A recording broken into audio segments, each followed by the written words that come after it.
I'm Travis's counterpart on the GPU side of product management for Snapdragon. Located down in San Diego, Qualcomm.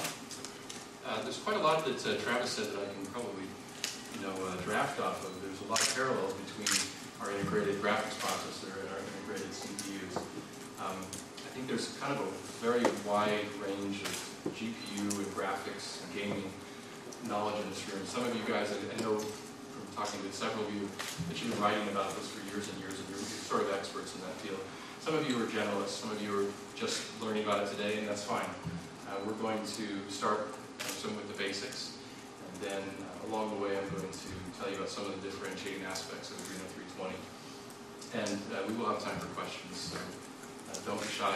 I'm certainly not. So go ahead and ask what you want. Okay, so for the benefit of those of you who are just learning about graphics, so you probably heard about Adreno. You've probably seen this in some of Qualcomm's press releases. You may have seen this in the past in some of our presentation materials. So Adreno is the name of Qualcomm's integrated graphics processing hardware and software for Snapdragon. Always integrated. We don't make discrete GPUs. We do develop all of this hardware and software in-house. It's all developed at Qualcomm. We have our own GPU engineering team.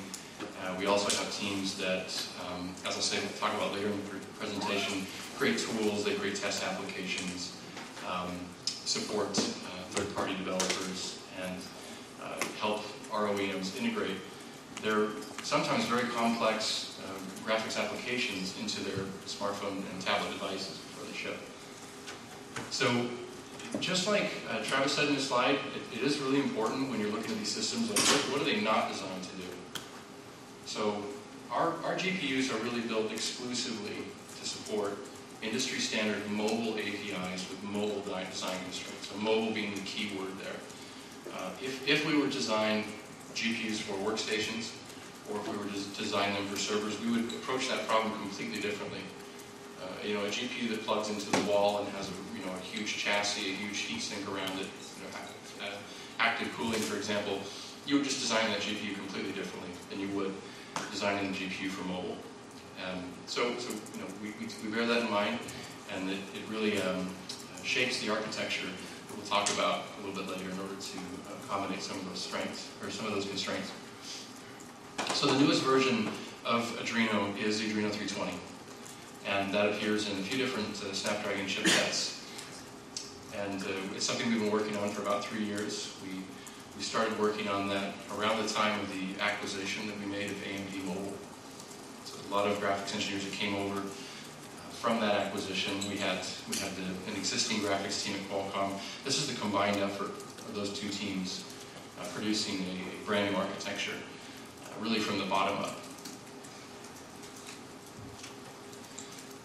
So how is Snapdragon's Adreno GPU used? It seems like a very fundamental question, but it's actually pretty complicated, increasingly complicated with time. So the part that I think everybody understands is the graphics rendering part. So it's just basically writing pixels to a display. There's a visual application of some kind.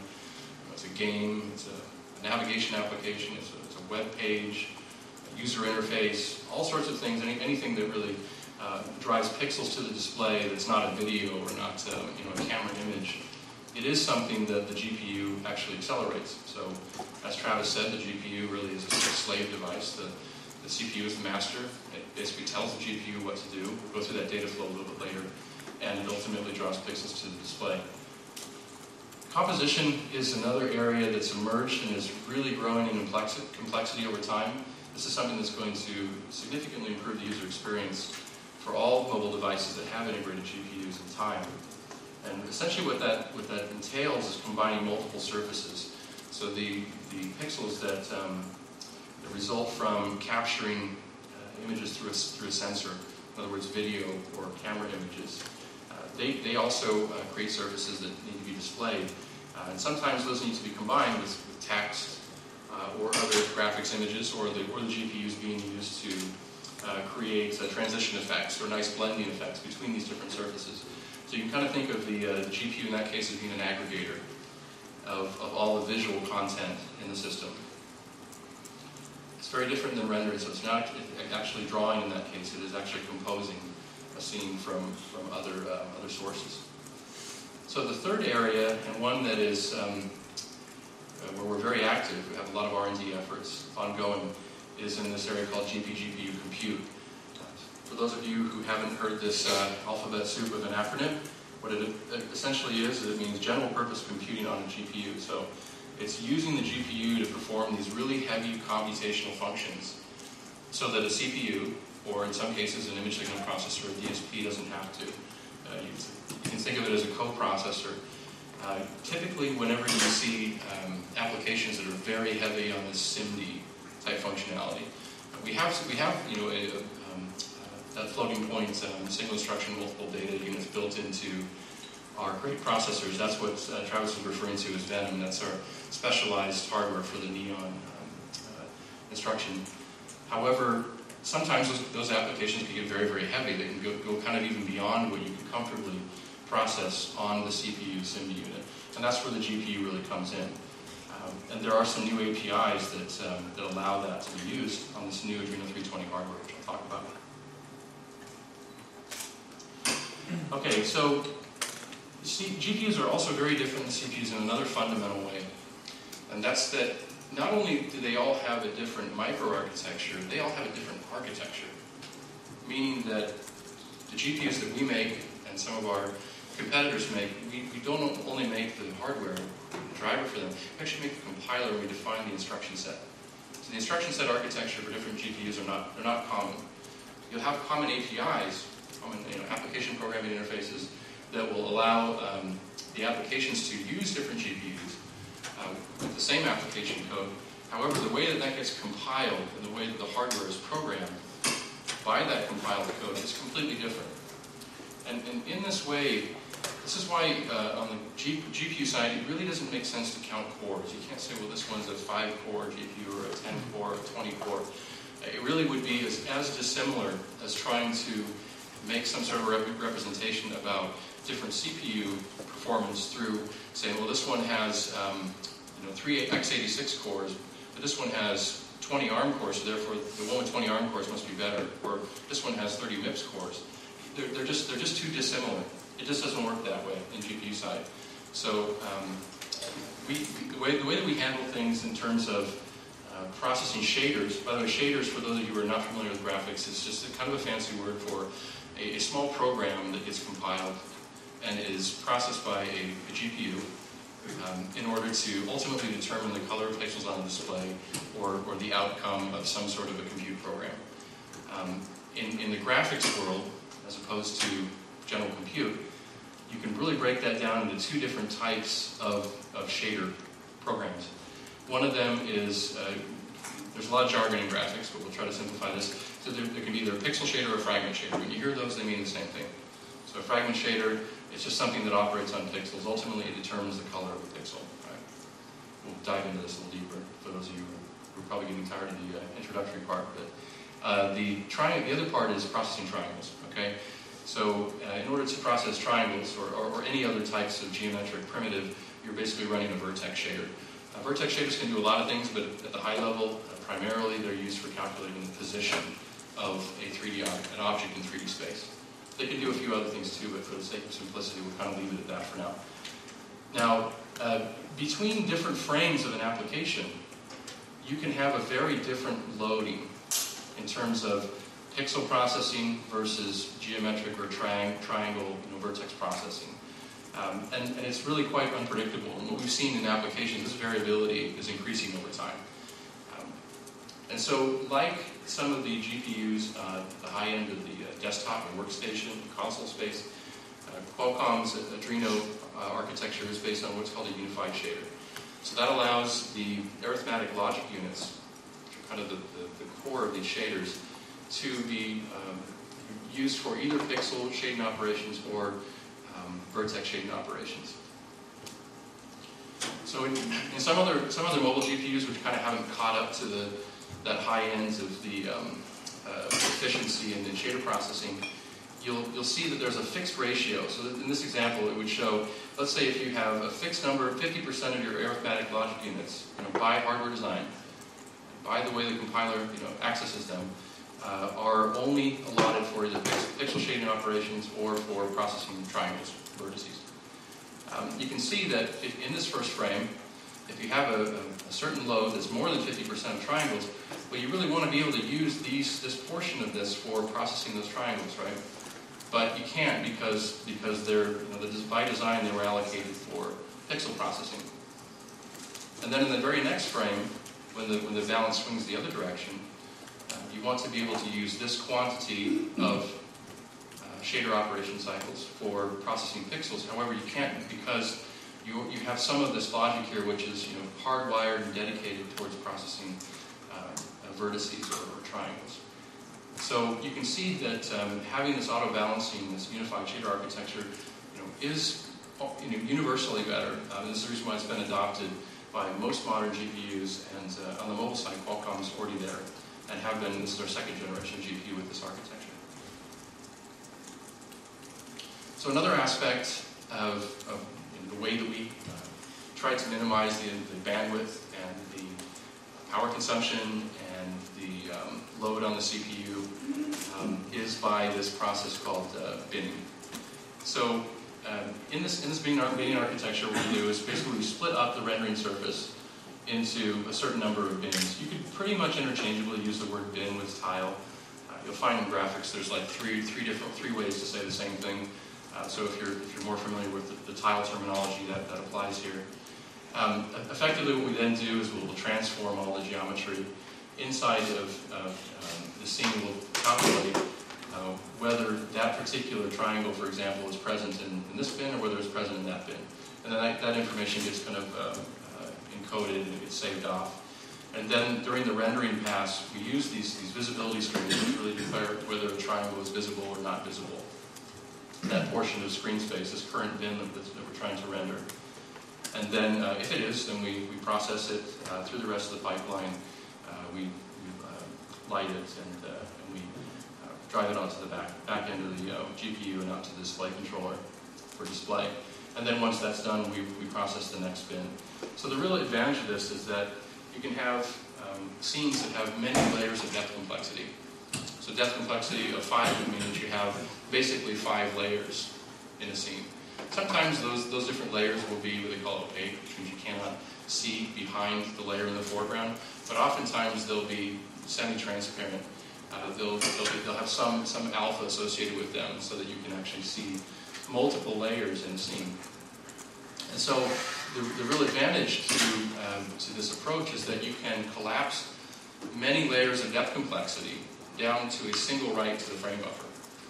Inside of these chipsets, the transaction between an internal memory block, like this GMEM tile buffer that we're talking about here, it's very fast. When you're staying on chip, you can move data very quickly. You don't consume nearly as much power. The capacitive loading to be able to write to on-chip memory is an order of magnitude less than when you're writing a system to DRAM, for example. And therefore, one of the goals that you have in GPU design is to make sure you're not touching that frame buffer or system memory any more than you absolutely have to. So there's quite a few optimizations that we've made in our architecture to minimize that impact. Okay, so from the theory side, so all sounds well and good, but you're probably asking yourself, okay, well, maybe some of you are familiar with the Adreno 225. This was our previous generation's high-end GPU. One of the chipsets is 8960, one of our flagship dual CPU core LTE chipsets. And this scene here is showing a game that we made at Qualcomm. It's called The Reign of Amira. Maybe it's a good time to segue into the fact that we actually do kind of have our own internal dog food program. We don't just wait for next generation content to become available. We develop that content ourselves. Sometimes we commercialize it. Sometimes it just ends up being a nice demonstration or a driver stress test. And in this case, this game here, we noticed is that with the Adreno 225, this highest-end GPU we had in our previous architecture or previous chipsets, that it did have a pretty powerful graphics processing capability. It was one of the first times we were able to do really real lighting effects instead of do what they call kind of offline or pre-rendered lighting with light maps, baked lighting, terminology that's used. And so It was pretty, it's definitely good, acceptable performance up to about 720p, HD 720p. But then in the Adreno 320, what we're noticing is roughly a 3 to 4x performance improvement. It depends greatly on the load. There's a range, maybe it's like 2.5x to 4.5x, but if you want to kind of pick the middle, it's around 3 to 4x. With the Adreno 320 over the Adreno 225 GPU.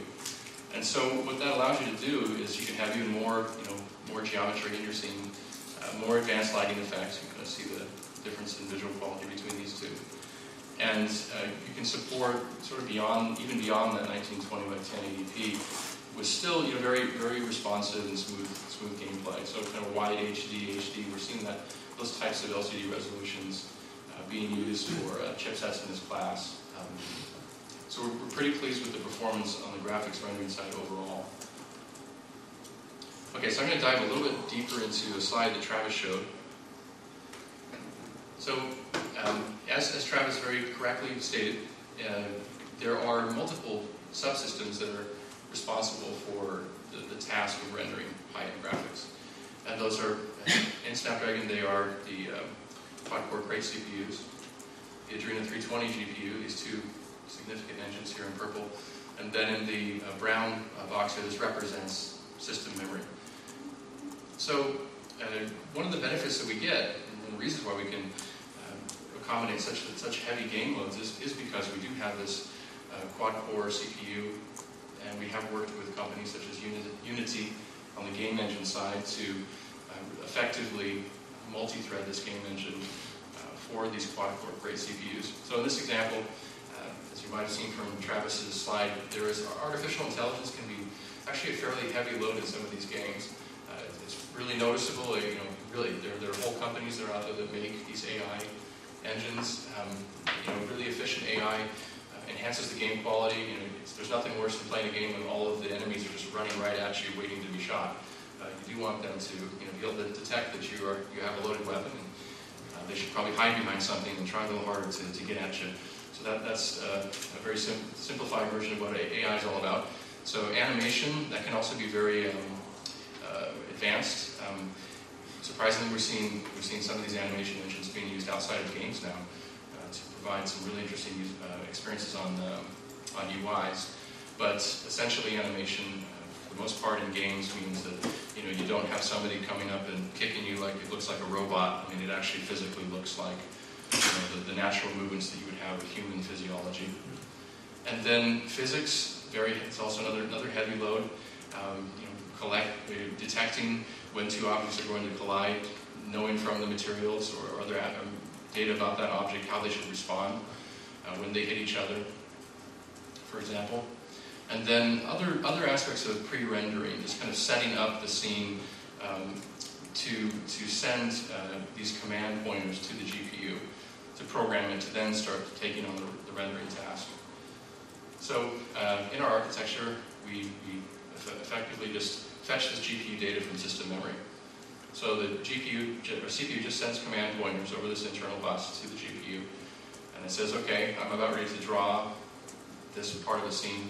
These textures are associated with that scene. This vertex data is what defines the object in that scene. These shader programs will tell you how to manipulate that object and what to do with these textures once they're mapped to that mesh, they call it, the object described by the vertex data. And then here are the commands that we want to do. We want to maybe make some queries, or we want to just tell you to draw. So then that gets sent to this unified shader processing, these unified shader processing units, and then each portion of the display is rendered to this internal tile buffer we call GMAM, and then pixels are drawn out to the frame buffer. So that's kind of in a nutshell of what happens when you're loading a game, when a commercial quality game engine is running, and when graphics is being rendered inside of Snapdragon. So there's something else, another new technology we're introducing for Adreno 320 is called Flex Rendered. So in GPUs, there's kind of been almost a religious debate about two different types of rendering architectures. One of them is sometimes called direct rendering, sometimes called immediate mode rendering. The other one is sometimes called tile rendering, binning rendering, tile-based deferred rendering. There's all sorts of slightly different flavors of each of these two, but different GPU companies have decided that they're going to implement one or the other. In actual fact, neither one of them is better all the time. And I think that there's always been a little bit of performance left on the table by choosing only one of these types of rendering topologies over another. So in Adreno 320, we support both of them. And we have some software that allows us to intelligently toggle between these two different rendering modes depending upon the load of the game. Or not a game, it could be any kind of an application. In fact, direct rendering is often very useful for UI type applications where you don't have a lot of geometry in the scene, you don't have a lot of depth complexity. What you really have is maybe just a single, we call it a textured quad or a rectangle, that you're just blending from one part of the display to another. Or you're just trying to update a portion of that rectangle, maybe with some scrolling text or something like that. In cases like that, direct rendering actually does very well. But in most cases, I would say certainly 80%, 90% of cases, this binning mode, which was enabled by default, is the way to go. But this is just another one of these optimizations that we've added into Adreno 320 in order to make sure that we're fully we're able to capture the best possible performance depending upon the load of the application. So one of the other aspects of being at the forefront of graphics technology is making sure that we're participating in these standardization bodies. This is a good chance for these companies that really compete against each other for the most part to do things that are good for the industry, which is really helping application developers to monetize on their content over a broad range of platforms without having to do too many things that are specific to one particular hardware platform. And that's through this API standardization. So this API with the code name of Halti called OpenGL ES 3.0 is rolling out very soon here, in a couple weeks. And Adreno 320 supports the OpenGL ES 3.0 API. This is something we designed for from the beginning. And we're very excited about what Kronos has done with this API and how we've been able to help that along. It does enable more efficient, more flexible programming models. It's a buffer-centric design, including support for a few things that are actually very useful in a wide variety of applications. For example, these pixel frame buffer objects allow you to asynchronously read from pixels that have been drawn either through a streaming texture type application, or if you want to do some post-processing on pixels that have been drawn, such as supporting lens flare in games. Those types of things are actually standardized very well by OpenGL ES 3.0 and will be increasingly used. Uniforms is just kind of a fancy name for parameters that are constant within one of these shader programs I was talking about. It's not like the input or output, it's something that's constantly used in that shader throughout the draw, the rendering calls that utilize it. And this API allows the loading of those uniforms to be much more efficient, and therefore you could also have more complex shaders as a consequence and more visual realism in these applications. And the frame buffer object is something that's been around for a little while, but it's been better standardized in the specification. FBOs are very useful for when you're wanting to render something to a texture and then use it later in some fashion in a future frame. But really what it does is it significantly reduces the cross-platform feature variability for programmers. So this is one of the promises of this new API from Kronos that we're supporting. There's also other new functionality inherent to this API beyond just some of the efficiency improvements. It does allow you to enable acceleration of some advanced visual effects and really make sure that you're not throttling the CPU unnecessarily, or accessing more, fetching more geometry, for example, from memory than you otherwise should need to. So occlusion queries is one example of that. It's something that's been requested by the game engine companies for a while. In OpenGL ES, it essentially allows you to draw a bounding box around a very complex piece of geometry and then kind of snoop ahead and determine if any aspect of that kind of complex geometry is actually going to be drawn in the scene. If it's not, then you reject it. The CPU never sends any information to the GPU about that object so you don't waste any cycles fetching state from memory in order to render something that's not going to be visible. And then instance rendering basically allows you to declare some object as an instance, and then you can use it multiple times within a frame without having to fetch it again. It's just another nice trick, particularly useful for mobile when you're constrained by power consumption and memory bandwidth. And then there's something that there's support for multiple render targets. This is useful in making things like shadow maps and lots of different advanced functions that will increase the visual realism of some of these applications. And then texture compression has really been an issue in the industry because there wasn't really a great high quality scheme that was supported cross-platform. There were some previous attempts, but I think with OpenGL ES 3.0, this ETC2 texture compression methodology is going to be adopted more broadly in the industry. And again, making it so that content developers don't have to expend quite as much engineering effort in order to monetize across multiple platforms. So it's a good thing. Okay, so beyond graphics, Adreno 320 for the first time is able to be used as this general purpose processor. And that's primarily useful for now. What we're seeing from different ISVs and OEMs who are experimenting with OpenCL in particular on our platform is for things like cloning objects and recognizing an object in the scene and cloning it, removing objects from a captured image. If you took a picture and there was really poor lighting, can you apply a filter that removes some of that noise and results in a higher quality image? Some of the other applications are, which will really change, I think, the usage profile, that you don't have to actually focus. You take a picture, then later you focus, and this OpenCL will allow this highly computationally intensive algorithm to then kind of zoom in selectively on an area that you really want to focus. So the entire light field, for example, and the image is captured. So it's kind of exciting. It's one of those things where the technology's out there, and now developers will start utilizing it, I think surprising us with what can be done. So there are two APIs for this, OpenCL and then RenderScript Compute. So OpenCL is the Chronos standard, and then RenderScript Compute is Google has taken a look at GPU type APIs, parallel computing APIs, and they've abstracted a few things into the Android runtime and framework to make it so that it's much easier to program these kinds of computationally intensive parallel computing, imaging, and video post-processing type use cases. So, both of them are good. We're going to support both of these.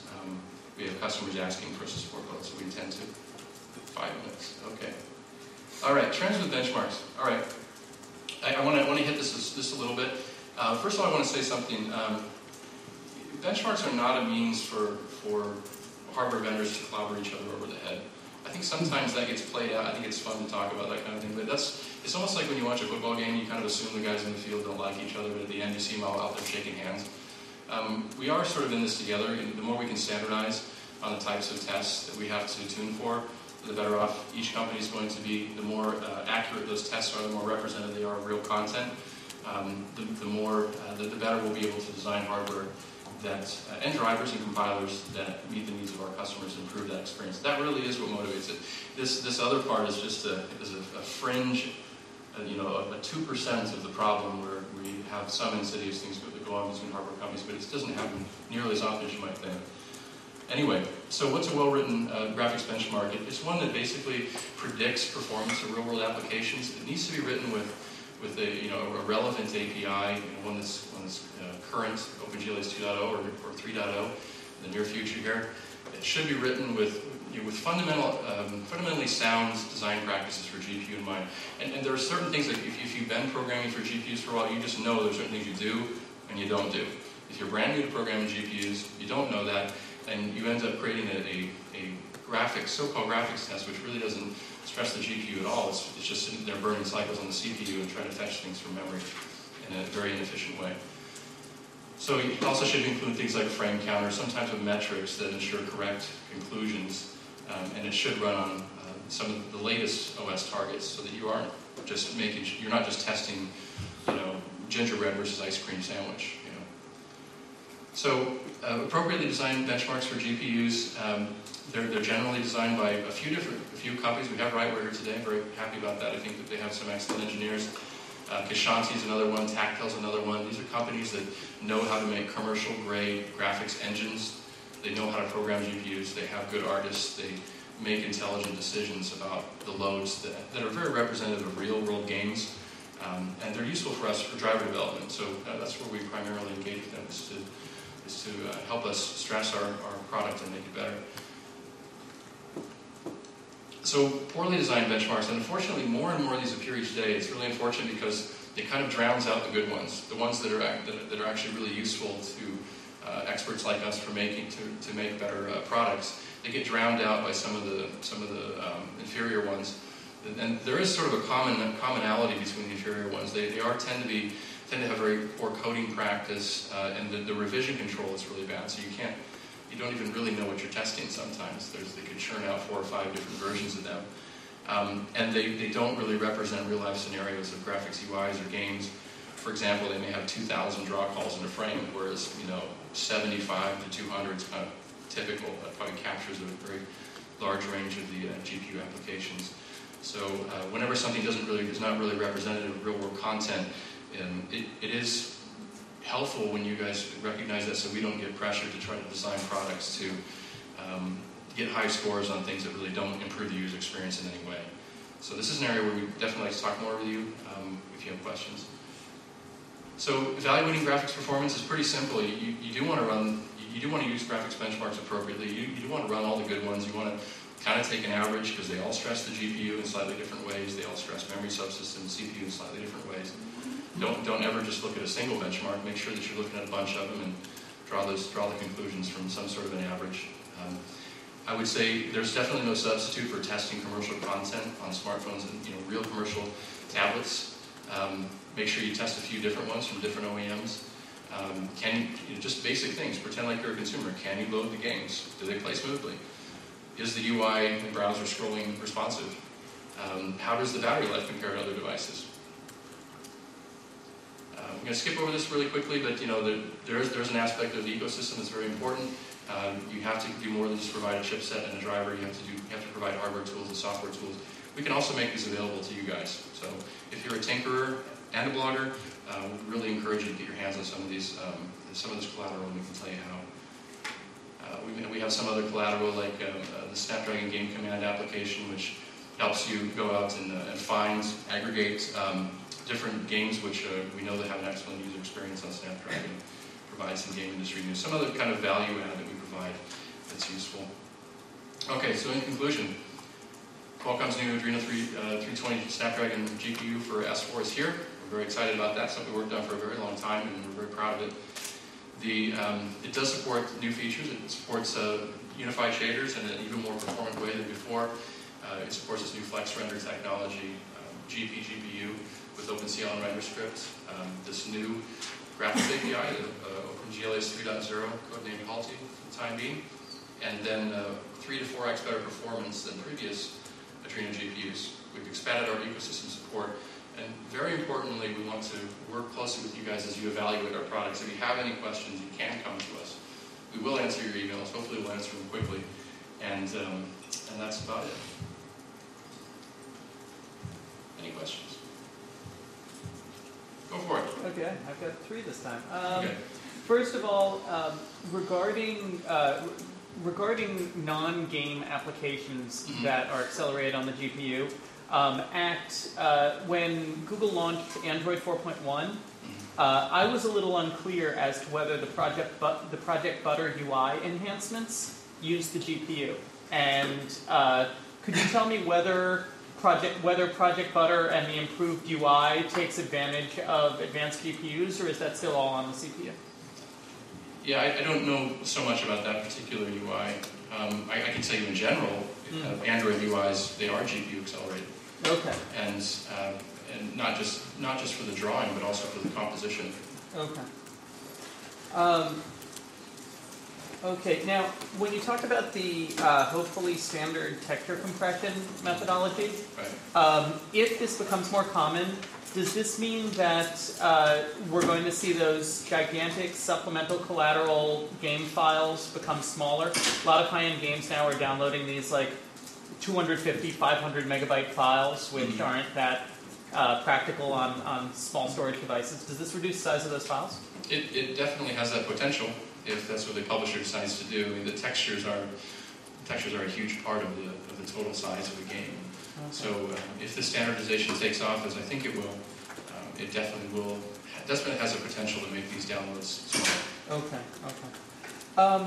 And finally, when you were talking about OpenCL and the GPU support, you mentioned light field photography, and I thought that needed special hardware, and right now it needs a lens that's that deep.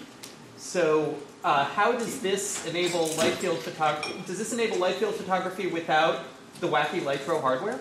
You can think of this as downstream processing. So we're not making the lenses or the imaging hardware.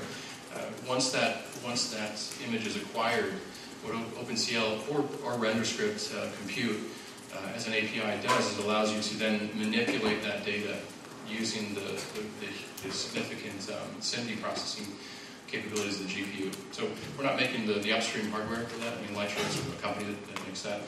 But we do offer the APIs and the underlying compiler and driver support for them to manipulate, companies like them anyway, to manipulate those images to make some nice effects. But just to be completely clear, you could still do that kind of computation on a CPU without GPU. It would just be slower, right?